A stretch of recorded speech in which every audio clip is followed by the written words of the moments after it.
Pessoal, mais alguns minutinhos para a gente acertar alguns detalhes operacionais.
Sejam muito bem-vindos, bem-vindas e bem-vindes.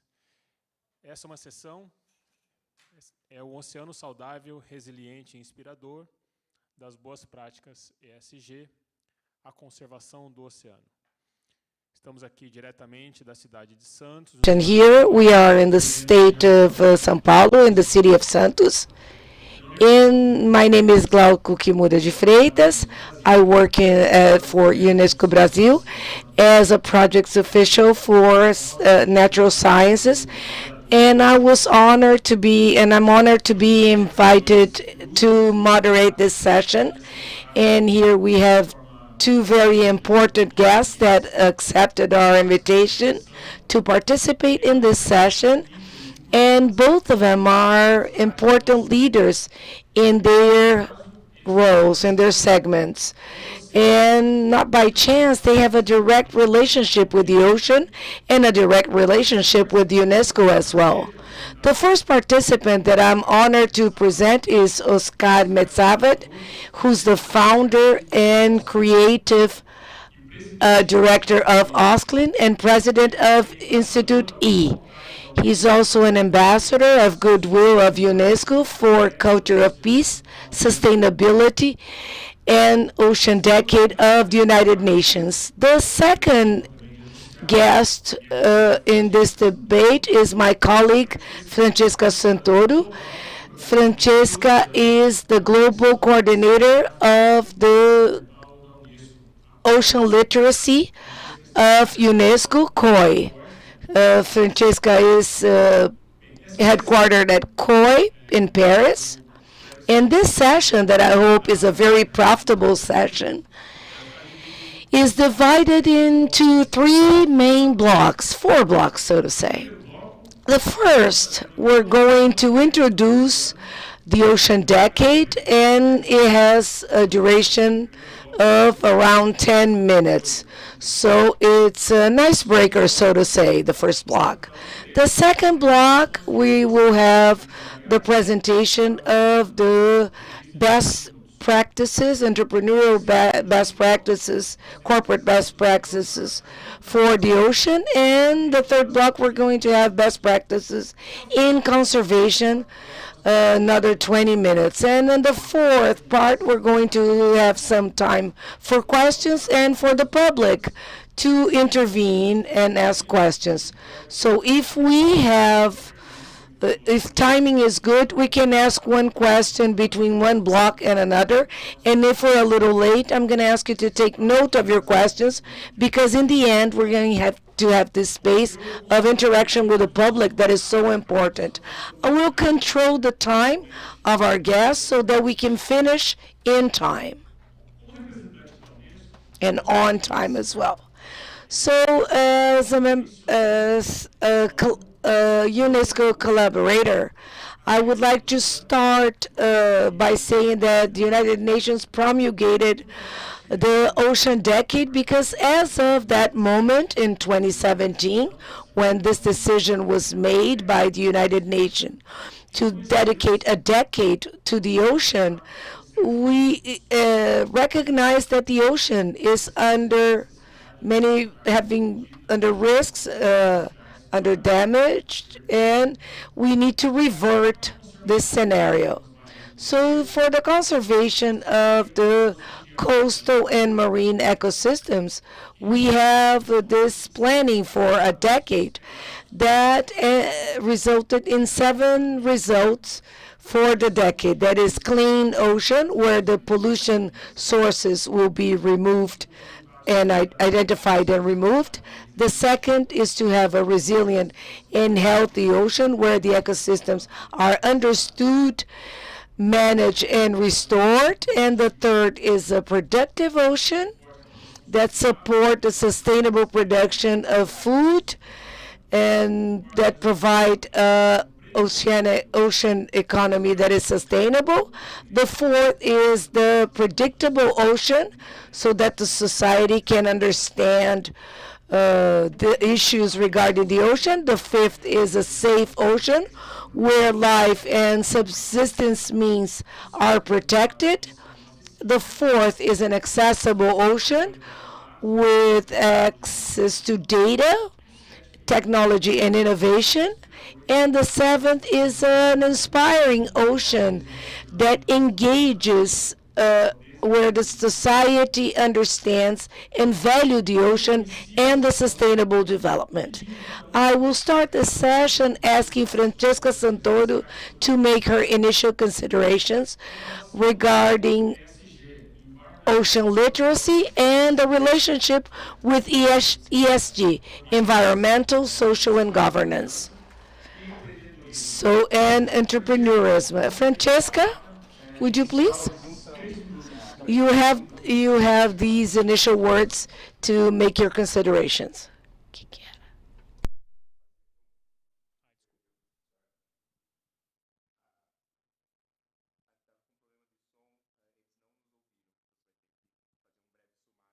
Ah, tá. Ninguém ouviu?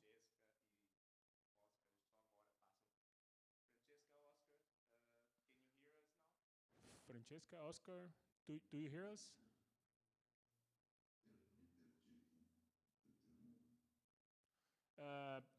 Francesca, do you hear us? Nos ouve, Oscar?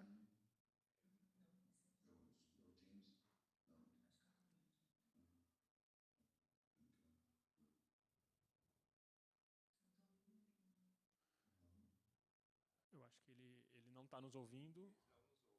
Ah, tá. Francesca?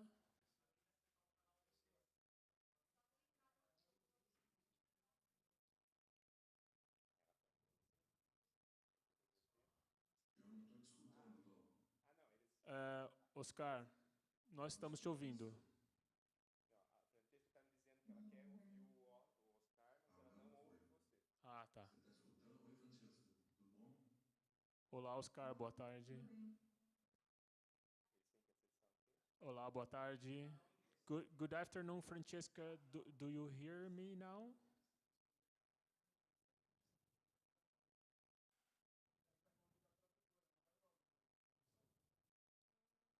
Oscar, você me ouve agora? Ah, tá, desculpa.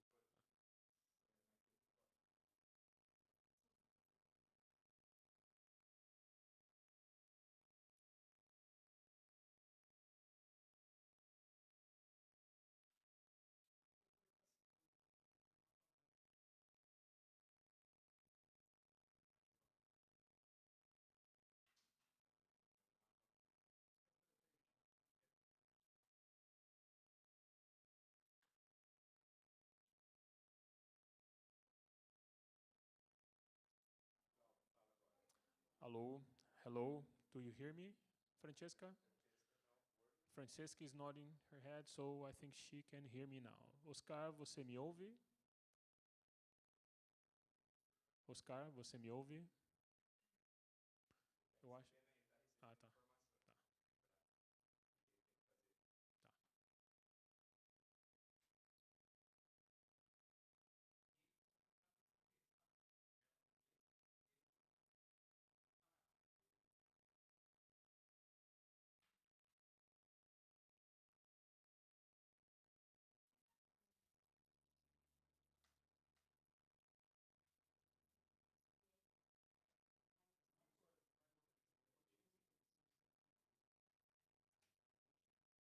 Francesca, Francesca, você está me escutando? Sim. Tá, eu também te escuto. Então, Yes, I can. I can. Ah, você me ouve, Oscar? Agora é Glauco. Glauco falando agora. Você me ouve, Oscar? Francesca, do you still hear me?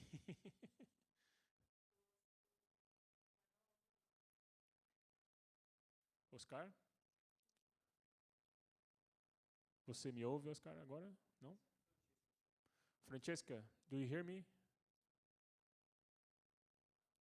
Do you hear me, Francesca? Yes, I can. Ah, okay. Thanks. I can very well.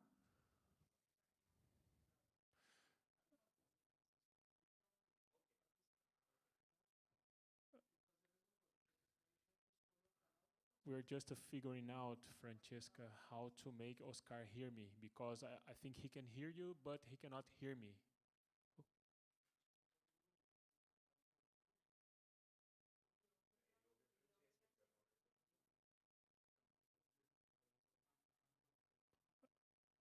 Pessoal, peço desculpas aí pelo atraso, né? Tá alguns problemas aí na participação online. Oscar, você me ouve agora? Oscar, você me ouve agora?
Oscar, você me ouve?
We're sorry, Francesca. We asked Oscar to reconnect because it seems that the problem was on his device.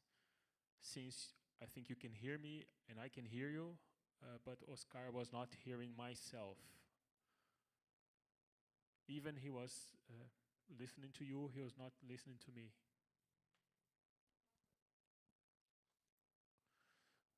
Boa tarde, Oscar.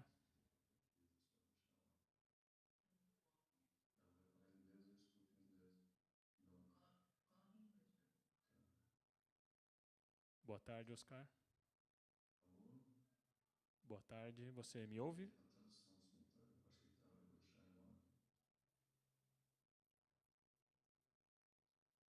A tradução simultânea, eu acho que tá, eu vou deixar em on aqui. Entendeu? A tradução, duplo do som. Francesca, do you listening? Can you listening? Yes. Mhm. Okay.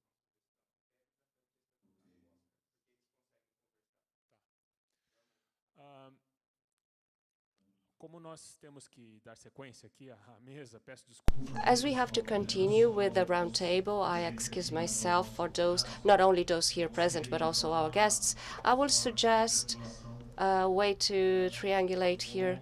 I will ask Francesca, as she can hear Oscar and Oscar can hear us, so she can ask Oscar. As I believe Francesca is receiving translations. Is that? Yes. As I was saying, I was going to ask Francesca to give her initial remarks in 3 minutes about her perception about ocean literacy and the relationship between the SDG and entrepreneurship. So an introduction, and then I will ask you to pass the floor to Oscar, to the same question to Oscar. Thank you. Muito obrigada, Glauco. E being able to join you even from a distance. For me, this is a very, very important topic. And I have been saying in the last years that the biggest innovation I see in the ocean community is that finally the private sector is on board. And it's not on board, I believe, just to tick the box, as we used to say. The private sector is on board because they want to make a difference and they want to be part of the solution. That's the most important thing and the biggest innovation that I've been seeing and experiencing myself as I've been working with the private sector intensively to jointly develop ocean literacy project over the last 5 years. In particular, I think we all are talking more, and luckily, I would say, we talk more about sustainability, ocean sustainability, ESG, so social and governance is becoming the more and more something that people are talking about, even in the finance sector.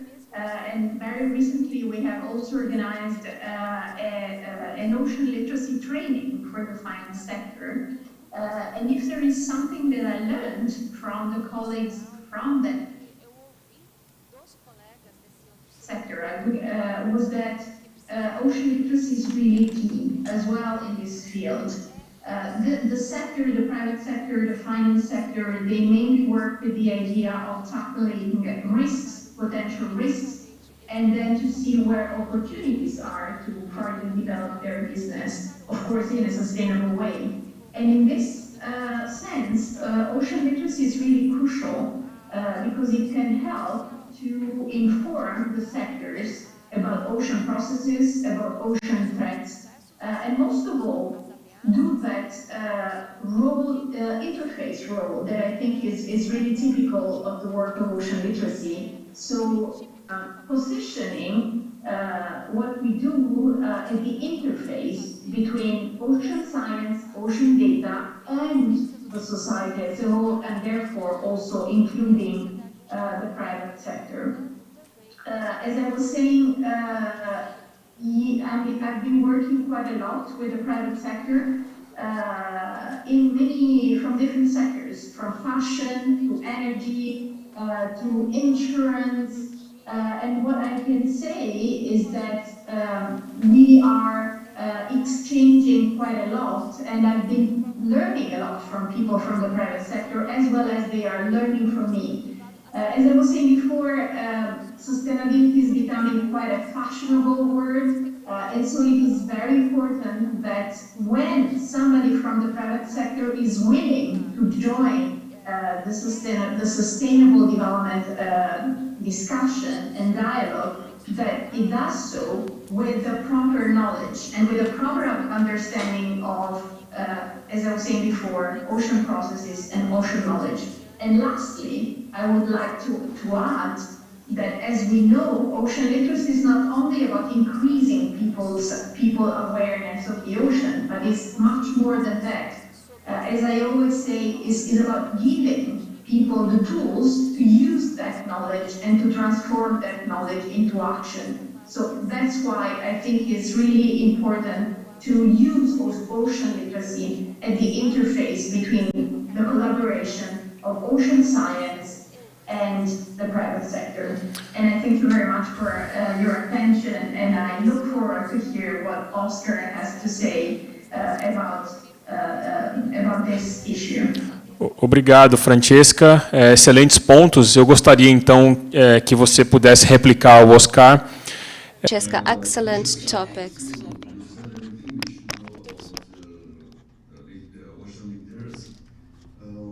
But I think it's interesting for people to understand that the ocean decade. A década do oceano é um movimento com relação aos ODS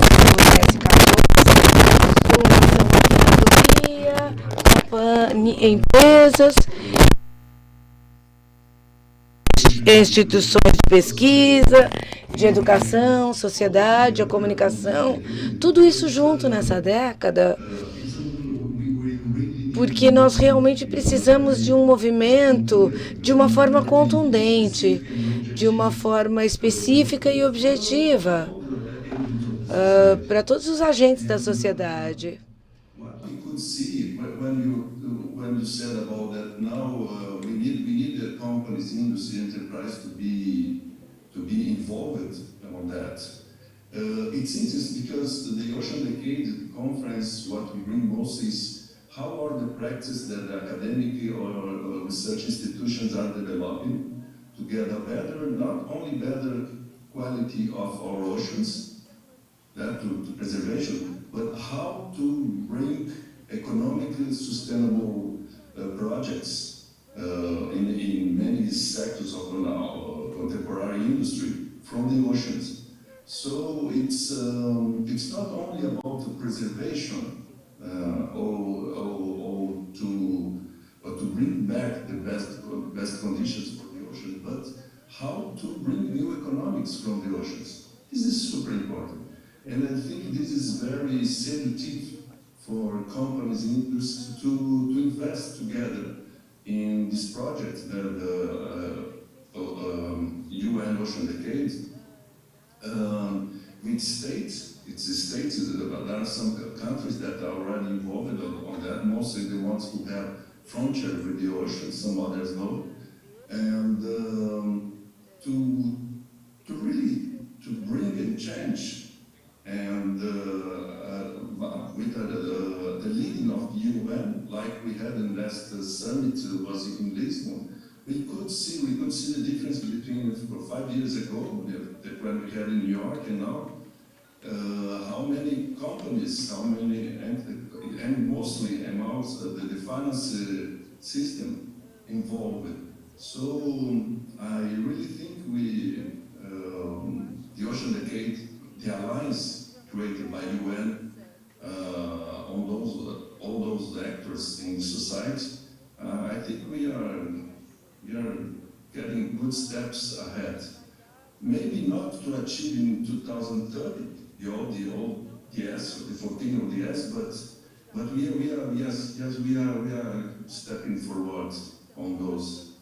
It's great to bring the economics together now with the science, and most I think what I come from, what I was invited to be part to be ambassador for the Ocean Decade is about also how we need to bring society, individuals, not only the companies or institutions, to understand the ocean literacy through art, through design, through fashion, through cinema, from literature. We are all the agents of the society increased together in just one vector to the oceans. This is what I think the Ocean Decade has the most I like what UN can always bring together the whole society together, and now the economic issue. So I think we have a complete alliance. Obrigado, Oscar.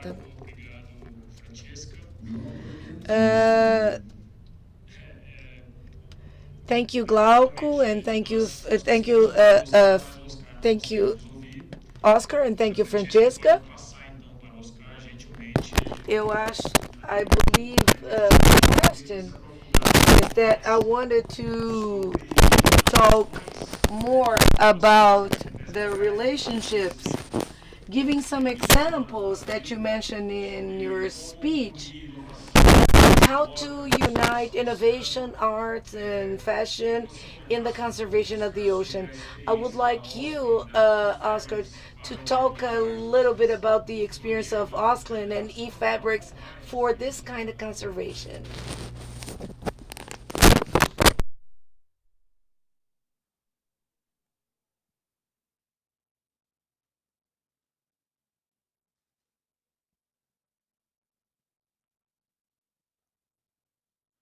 Se a Francesca puder repassar para ele. Oscar, está me ouvindo? So how Osklin is doing to unite art, fashion, and innovation with the ocean. Francesca, can you hear me? Francesca, can you hear me in the English channel? Can you ask, yes? Can you ask the question to Oscar, please? The question that we just asked. Sure. Claro, Oscar, você consegue me ouvir? The issue now is to give some examples, because of I truly believe in the power of examples because they are so, they get the attention of people. So can you tell us a bit more about your experience in connecting art, in connecting science, because I know you also have a scientific background, and in your experience with your business. I first want to say something about, me, as most, I think, the ones who are following us here, we have our culture comes from, even from Jules Verne books about his histories. When we talk about Jacques Cousteau, our leaders on that things.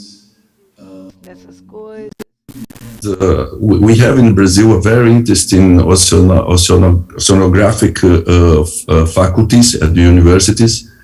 The ones that, the first one was in south of Brazil, Rio Grande do Sul. I even have my colleagues from my childhood who were surfers with me, became one of the main oceanographers in Brazil, Cláudio Bellini, who has founded in Ilha Fernanda de Noronha, the project there. And so I fished since young with my parents, my grandparents, surfing, being enthusiastic on the ocean. I was in Rio 92. So I live by the ocean. As a surfer, you can imagine we are in touch with the ocean all the time. It's part of our culture. I would say this thing about the relationship to the oceans that didn't bring me inspiration for creativity, for my brand or for my art, did bring for me inspirations to be not only an activist by communication spiritually through the art, but also as designer. As designer, we have a very important issue on the sustainable development issues. We can also develop from the commodities or from the nature research. We can think even how could be created from designing from an algae, not being biologist, but from an algae, understanding, for example, how it can become a fiber or any kind of fabric, or seeing and watching the plastic bottles. I'm talking about more than 20 years ago. I'm talking about the 90s, when all of us, we could see our beaches with a lot of the oceans. We could see on the fishing nets, plastic bottle, things like that. And we could see that was almost impossible to bring with that. Not only about educating people how not to throw plastic or any garbage into the oceans, but also how we could develop and transform it. So I could see from the 90s how was to think about transforming the plastic bottles into fibers. I could follow. We were the first to develop here, together with the industry here in Brazil, small industry here, how to transform, for example, to the bio recycle PET. So what brings me to answer you that? I think the involvement with the oceans, to be close to the nature, to understand science, not deeply science, but to understand the science, to understand how our acts transform it or not. It can bring, since for a child or any individual in the society, to a researcher, a bioengineer, or to entrepreneur, or to an artist, to come understand and bring this issue into your profession, into your core job. Incorporate it, not doing because it's only necessary or because it's marketing or because it's going to become legislation or something like that. But with the same love, you entrepreneur, your job, your professional, in any segment of society, if we bring it with the same passion that where we work, issues on sustainability, and then especially here to the oceans, I really believe this is what it's going to change. And what I can bring is exactly what I did. I could understand that my platform was arts to touch spiritually the people with the manifestos about, all those manifestos we have to think about oceans and any issues, but also to transform it into fashion. It's interesting because fashion, our duty is to transform commodities into utile and desirable things to the society. So if we can do that, why we can do also with sustainable materials? Why we can't be involved with the industry, with the research institutions, with the education institutions, and to help to transform it. And also, in the other hand of the fashion is about communication. Fashion is about human behavior, society behavior. So if we can transform anything interesting, or we can transform something fashionable, as we use it as a word now, this is our work. Why we can't bring to the society that sustainability is the new cool, sustainability is the new luxury, sustainability is the new one now. In that way, I'm not going to bring here projects and things like that. I'm going to answer, of course, but I think it's most important for entrepreneurs who are here. And when I mean entrepreneurs, means even if you are an engineer in a laboratory, something like that.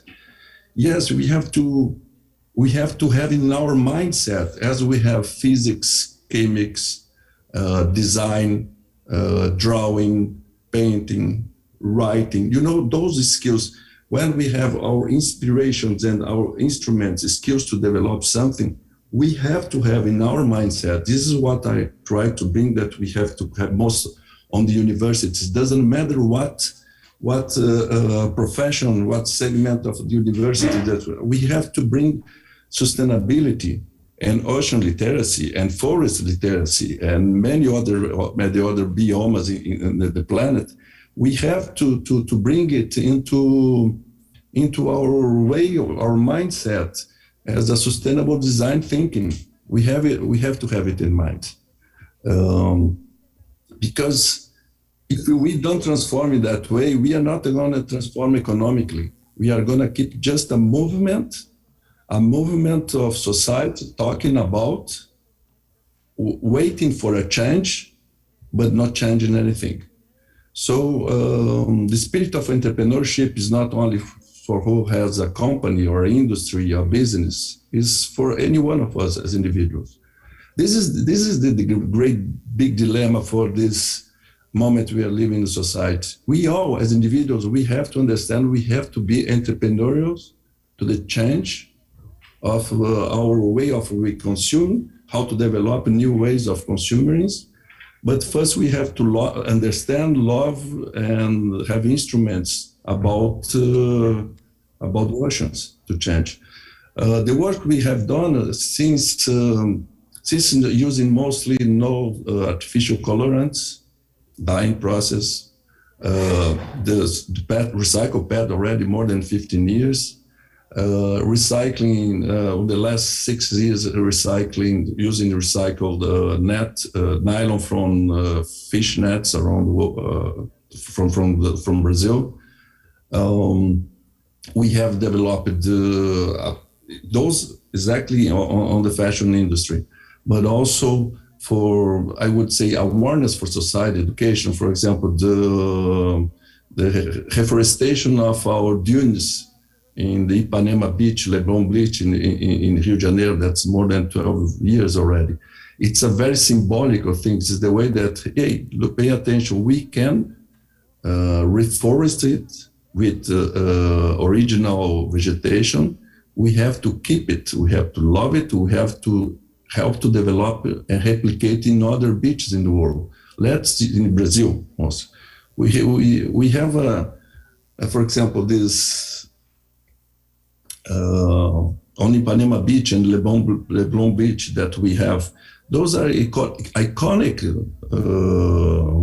beaches in the world that spread a kind of lifestyle, a relaxed, democratic lifestyle in a urban city, a huge big city like Brazil, like Rio de Janeiro, And if we have this representing our bossa nova, our tropicalia, our beach style, our style, lifestyle close to nature, things like that, that's so, I would say, envy by the world. If we know how to keep it healthy or bring back healthy to the beach, this is so symbolic for society. It's so symbolic for us. It's so symbolic to show to everybody that, yes, we take care of what brings us to our culture. Let's bring sustainability into that, not only the music, the dance, the beach style, those all healthy hedonism style that we have there. So this is a great project. I think I'm going to talk better about it later. And also in our campaigns, we use ocean as a strong message on that, because we have to remember that in fashion industry, we don't do only clothing, we do campaigns, we do communication. And our communication, as I said, is we are protagonists on the change of the society behavior. Fashion is that, so we use it a lot. As an artist, I'm participating. Next Monday, we are launching with Art for the World, our short movie I did about Caissara. Caissara is a fisherman from Brazil. So talking about exactly artisanal, the knowledge of our descendants, ancestors, how the artisanal fishing, how they know more about the ocean, about literacy about the ocean with their ancestors than us, that we have the science just close to us, communication, education, things like that, and versus the industrial fishing. That's one of the main issues that we have to pay attention. For example, Brazil, with a huge coast, and the Atlantic Ocean, that is the last monitored ocean in the planet against, other fishing industries that use all the ocean resources on the fishing. So from there to the surfing style on the beach, to the industrial fishing in the ocean, we have a huge spectrum of actors that we have to bring attention to the society. And so I use our brand to bring attention for that, and also to transform commodities into sustainable commodities for the fashion industry. Alô, Oscar, me ouve agora? Moda.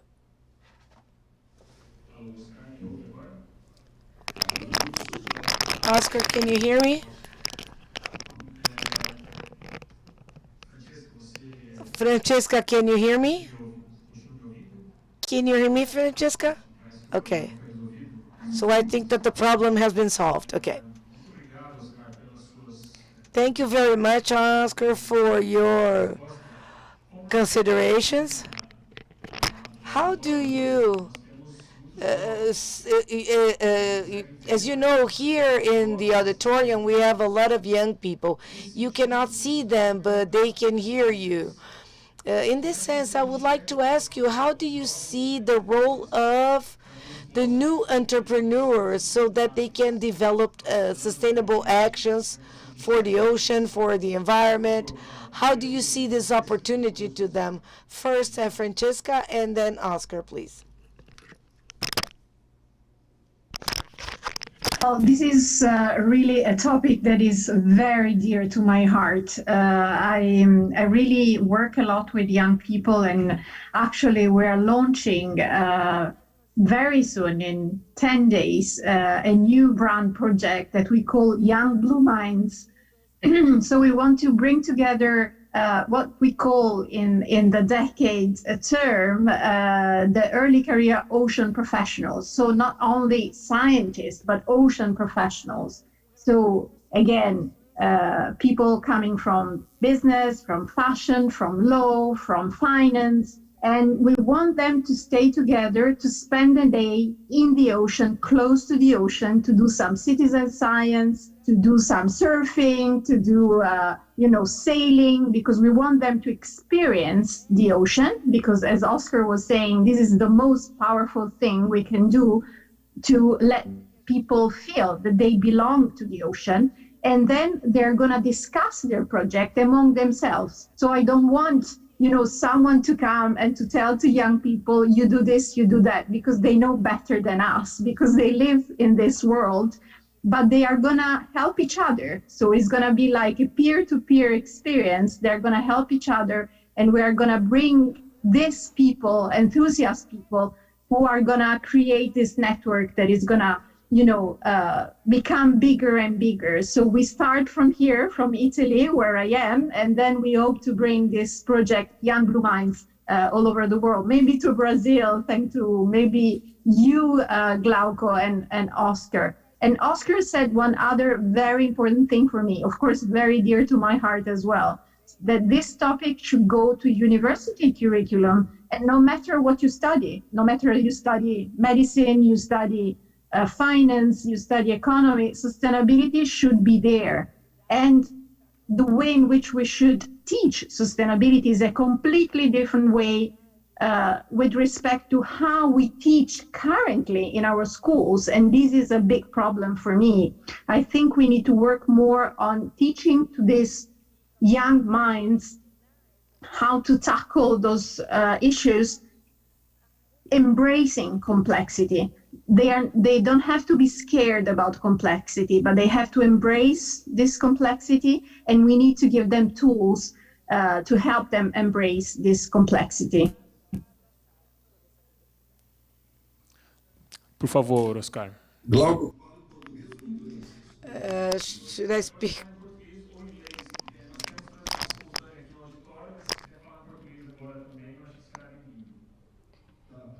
You can go into Portuguese and English. Well, because the audience is in Brazil. I'm sorry, I was speaking English before. Obviously, as Francesca said, I think the first thing, how exciting is it? How huge the possibilities of developing projects in ocean area. How important is it to have an institution, and I'm talking to you all as UN and UNESCO. I like to remember what UNESCO is: United Nations Education, Science and Culture. If we think this is everything we need for transformation, everything we need, doesn't matter the area you are, the sector you are, you need education, science, and culture. Francesca said something very interesting. We don't have to worry about understanding the complexity. What we need are small changes. Small changes. Look at the litter in the sea and think what we have to change to avoid it.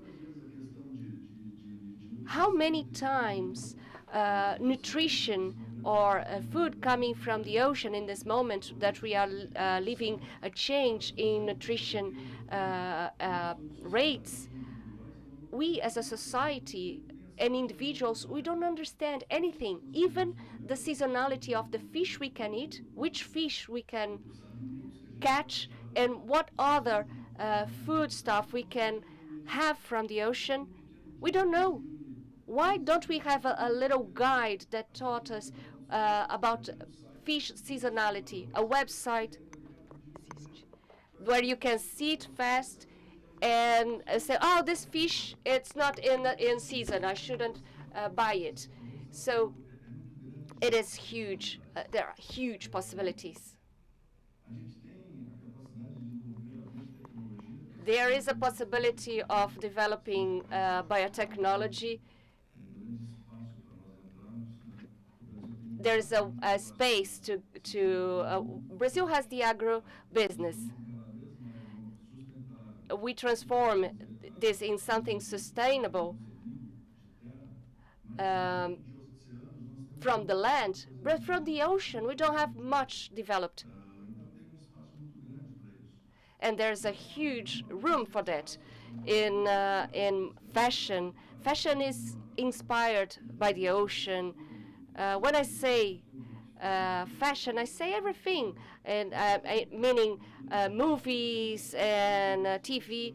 Ocean is not just the ocean. Ocean, we have to consider seaside and seaside culture. And there is a huge potential of transformation. I will give you, when I started to work with sustainability in '98, Osklen had 8 years of life. It was small, and we didn't have one material of sustainable origin. I had to develop, together with Embrapa, the Brazilian research company, the first sustainable cotton in Brazil. And the first PET bottle that they brought to me, we tried to grind it and transform into flakes and study, and industries didn't want to do it because there was no scale. And this is something that we have to do hands-on. And this moment, if we have a good project, well designed, there's no institution. The Ocean Decade, this alliance that involves philanthropy or investors, to invest in projects that have a sustainable origin or a transformation for the oceans. So yes, we can have ideas that are out of the box ideas, not that complex, but that we can immediately put into action and that will call finances for the project. This is a good moment for investors that think on sustainable development, especially in the oceans. We are leaving the decade for that, the decade of the ocean. The conference we just had in Lisbon was exactly that, to align and put those who have money to invest together with researchers, institutions, and individuals that are developing sustainable projects in the area of oceanography and the oceans.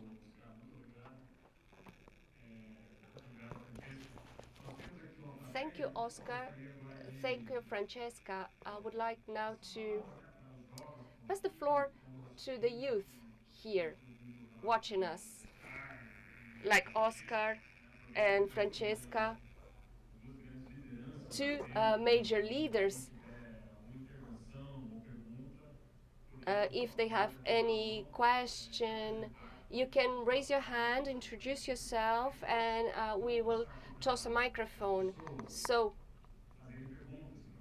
I will ask people if anyone have any question, any comment. Don't be shy. Don't be shy.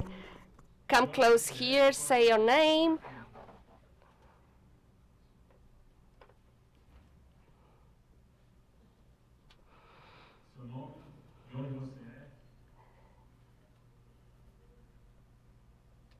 Sorry.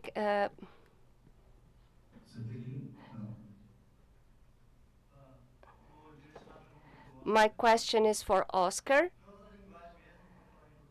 I'm Gustavo. I work in ocean sciences at the Federal University of São Paulo. And my question is kind of a protest. And I would like to ask Oscar suggestions. How can we maintain this willing? Because monthly the university has cuts in our government, is an ecocidal government. It doesn't foster ecology projects. We have the Pantanal being burnt, the Amazon being burnt. So the reality for us, students in a federal university, is it's hopeless. We don't have how to maintain the university because the budget is being cut, and we don't have any vision of future in the government that is managing our country. What is the light you can give us so we do not we maintain this flame within us and hope within us? In the universities, there is an incommensurate potential. We have more than 200 students in the course of ocean sciences, but there is a huge number of dropouts because of the conditions. So we want to change the world, but there's no one backing us. There's no one helping us change. Well, first thing you said,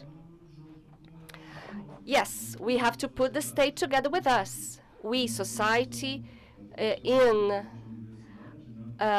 professional background, that is university, we never had the state here present with us, and much less with an entrepreneurial view to produce change. When I say entrepreneurial, it's not to be a company, but to have a view on, well, we try to change with the new elections. We are seeking for a change. But first thing is try to find your peers. We are living a period of collaboration. And I think we cannot find answers in the federal government or state government for direct change in our university. They are being with budget cuts. They are heroically surviving due to the goodwill of the academics within it, and for the goodwill of some few students that want to survive this major challenge, as you mentioned. So look at your colleagues, your classmates. Look at them. See the talent you have around you, your hope, your desire, and from that, create a union, design a project with the ideological view of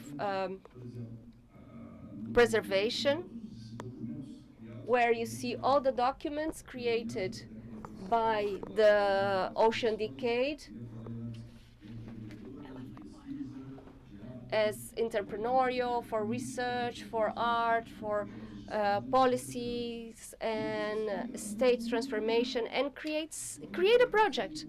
Choose a project and a little bit of each one, and look for the professors that can be your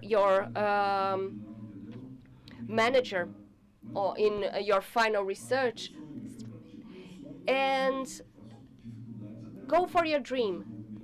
And I still have difficulties in developing projects and so on and so forth. But I believe that collaboration is key. Look at your colleagues that think like you, that have this hope, that are studying oceanography and studying seas and oceans, and try to find, get together and take your dream, make your dream alive. If you have a good project, because you are in the academia, you know how to do a project, you will find support in an institution that, through philanthropy, there will be someone to invest on you. Excellent, Oscar. Very good contribution. And the youth are the ones responsible for promoting promoting science and to maintain our willing. As you can see, Francesca lost her connection, but I would like to call you if you have any further question for Oscar right now, up to we get Francesca back. Come here, come close here. Don't be shy. Tell your name and your question and your intervention. Someone, please? Someone? Por favor, pode vir. Você tem que vir até aqui porque aí o Oscar consegue te ver, né? Porque a câmera está bem aqui na minha frente.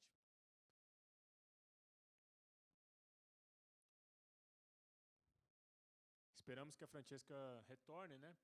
Ela consiga reconectar. We hope Francesca can reconnect so we can have a final round with both.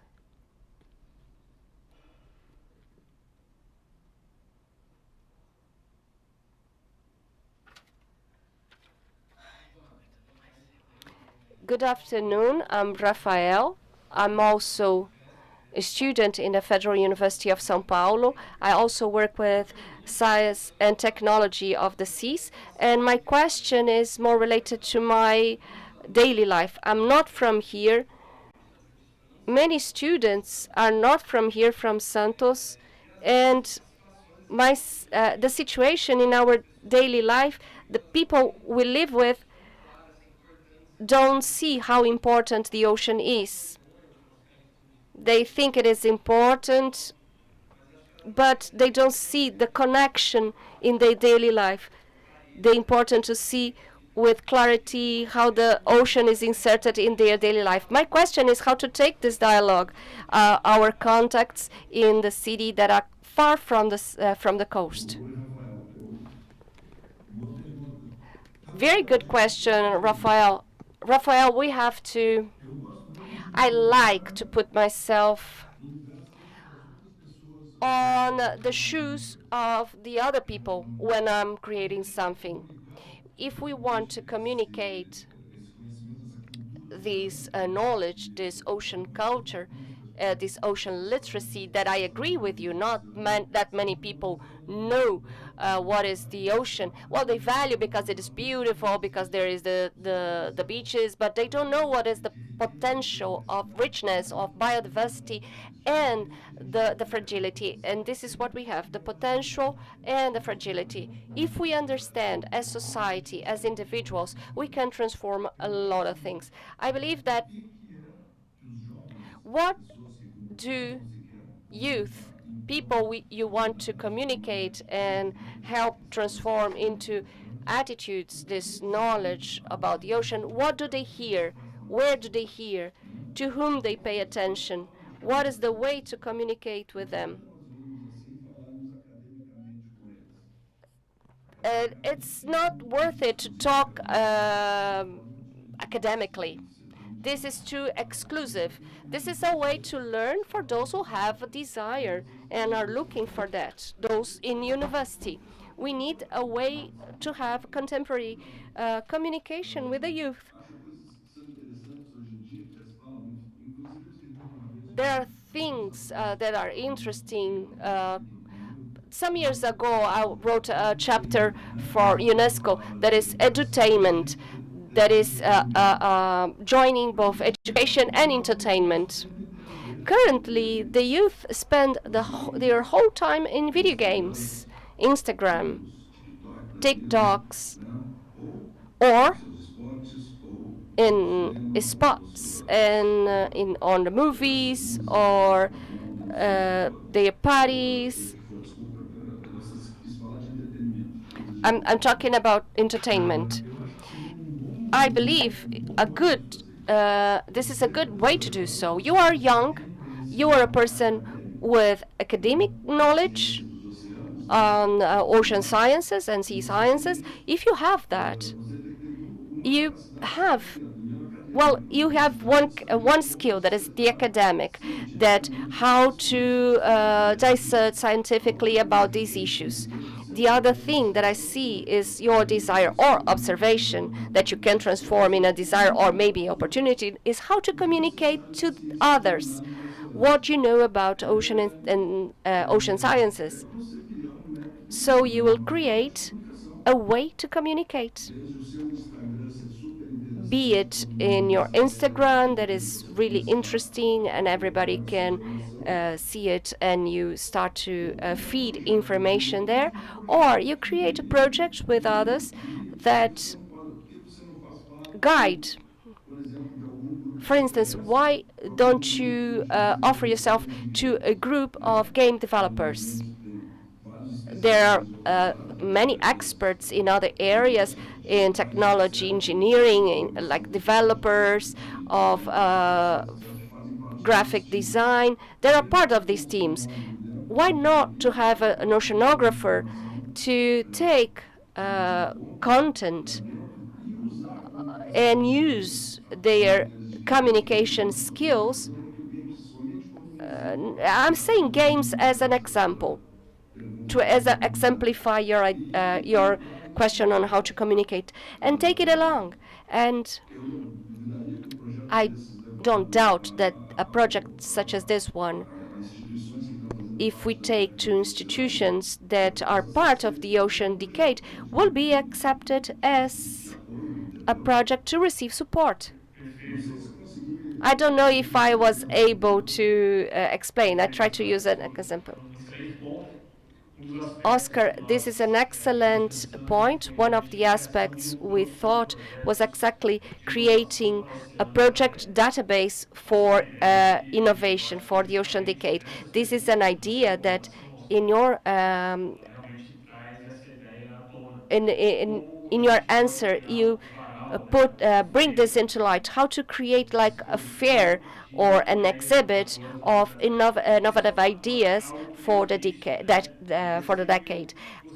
This is something I pursue from the beginning, and I want to continue to pursue this data bank, this bank of ideas. Thank you, Oscar, for raising the issue. We are in the final minutes of our session. Francesca really lost her connection, so I will ask some final words. I was waiting for her to come back, but I believe that she really, how can we say it? She lost the connection with the planet when the astronaut that from the song. So,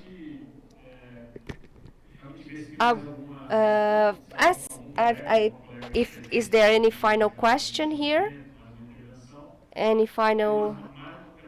We have another hand that here, and then we do our closure with Oscar.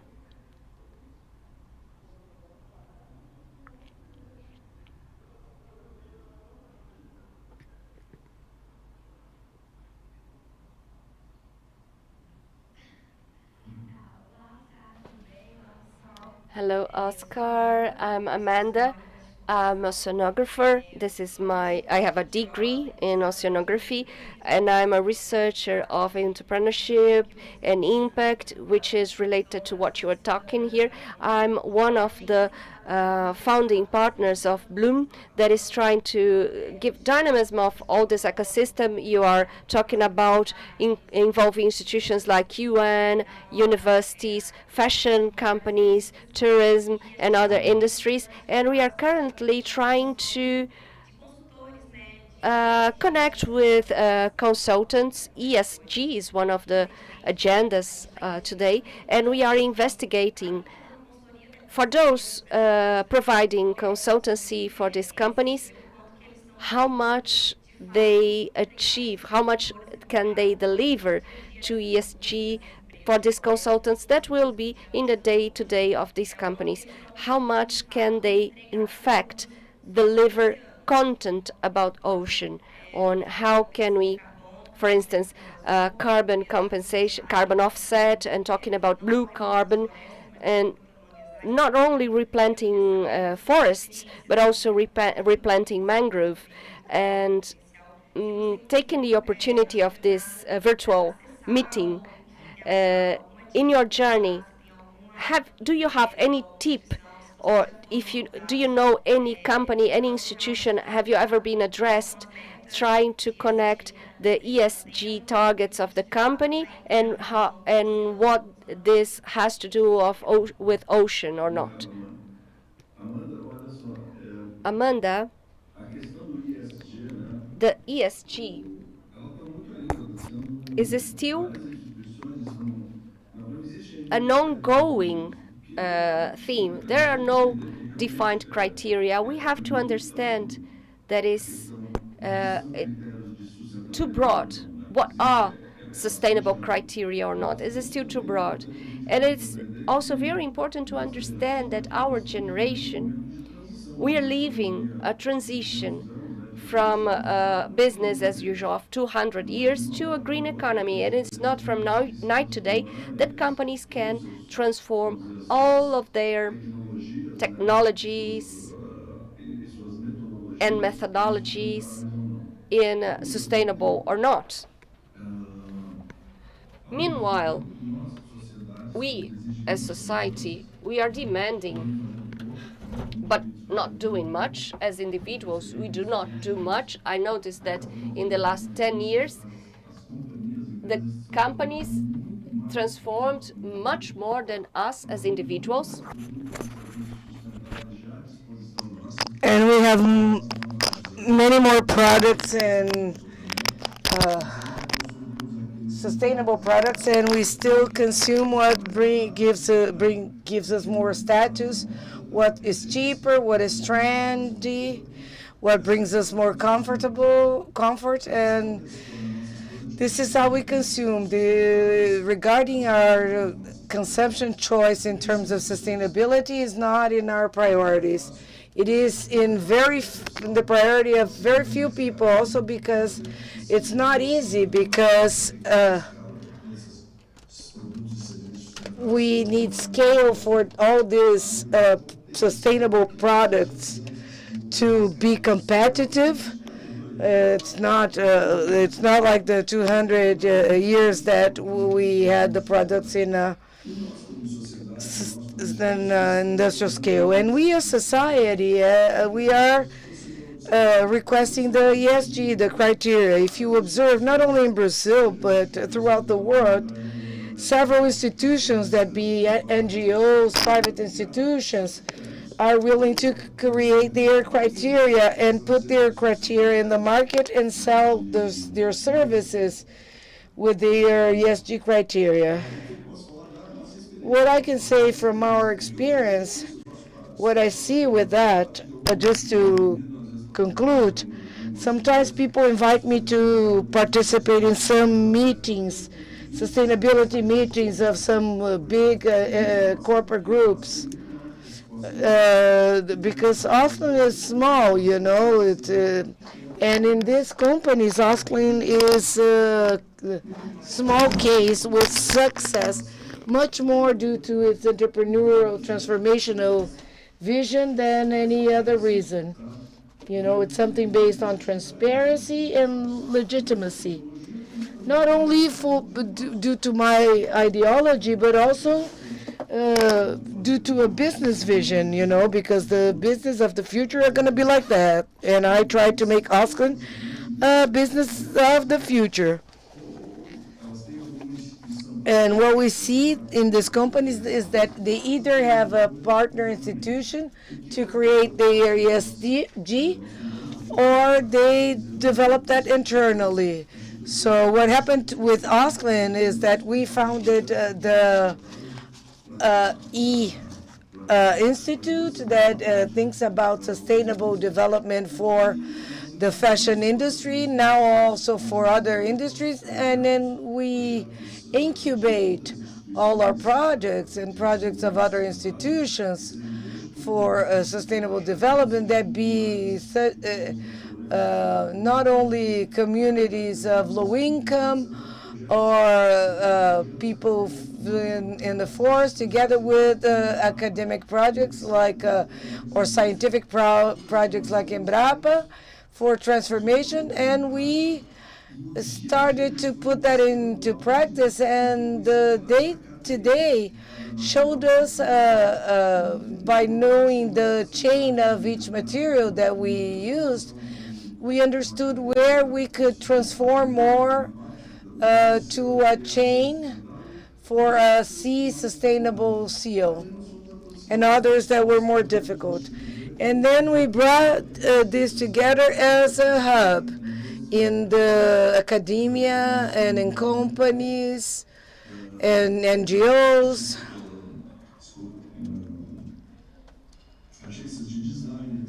Design agencies, and we created our criteria, our social environmental criteria, taking into consideration that the transformation within Oskling came not as a desire of the society and not as an state obligation, not because of a trend of fashion, of marketing, but the transformation came because of us, and we created our own criteria that are open and that are social, environmental, and ethical and aesthetic in terms of design. So the governance, we had a large experience in our partnership with Alpargatas. I wanted to make a partnership with them so that I could have this experience, because it was a company, a Brazilian company with a high level of governance, and we had criteria of corporate governance that were of high standards.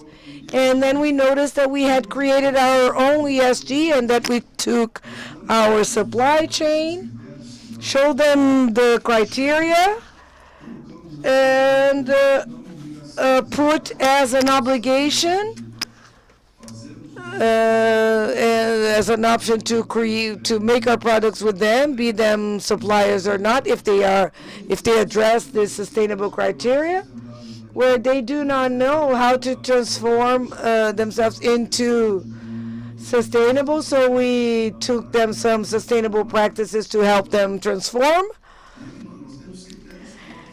And we have our own criteria. And I think that this comes, of course, from the culture of the company and the ideology of the sustainable development that started in 1998.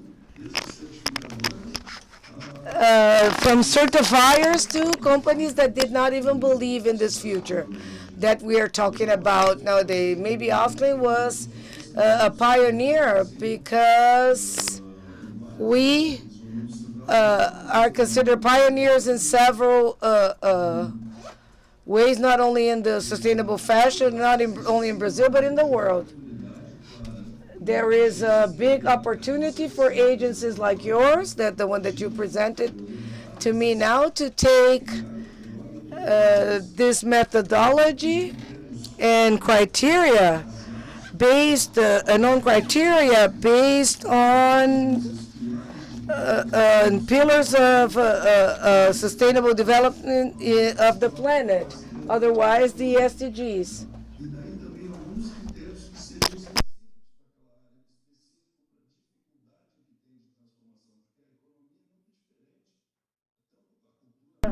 And the economy project, and the economy is going to be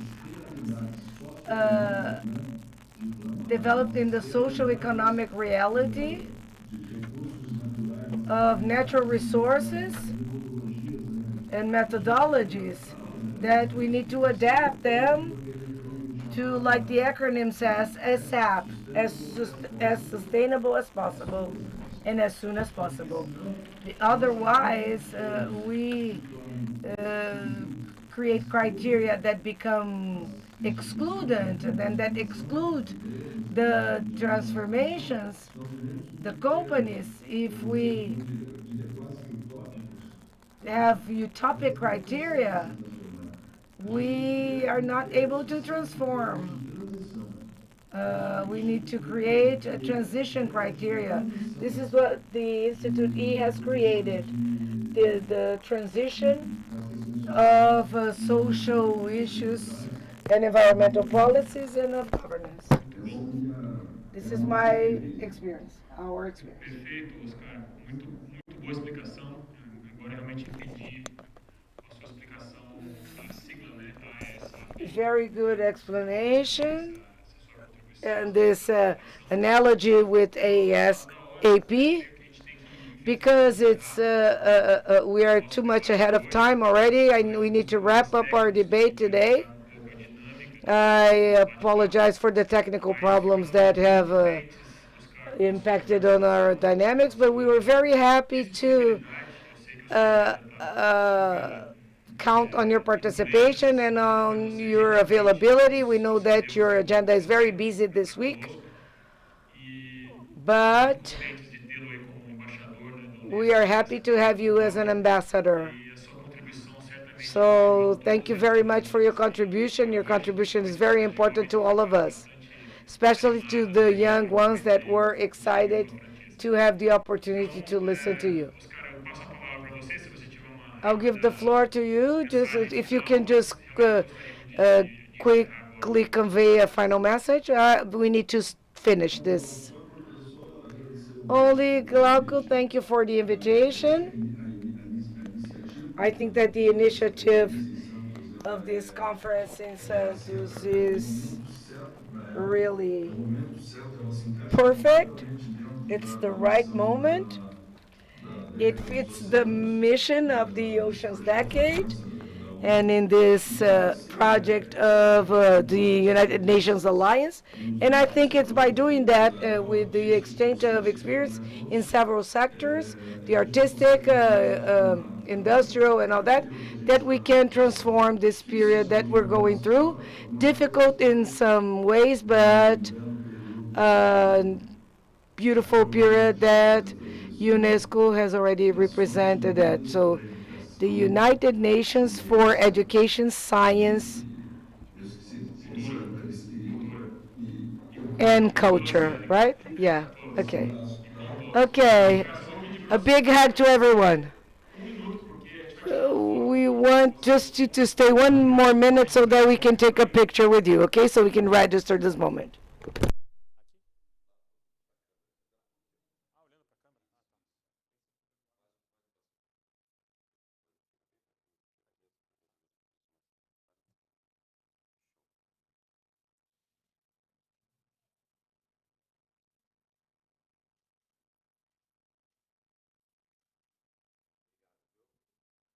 Muito obrigado, Oscar. Uma salva de palmas, então, para o Oscar e para todos vocês que estiveram conosco aqui. Muito obrigado. Tchau, tchau.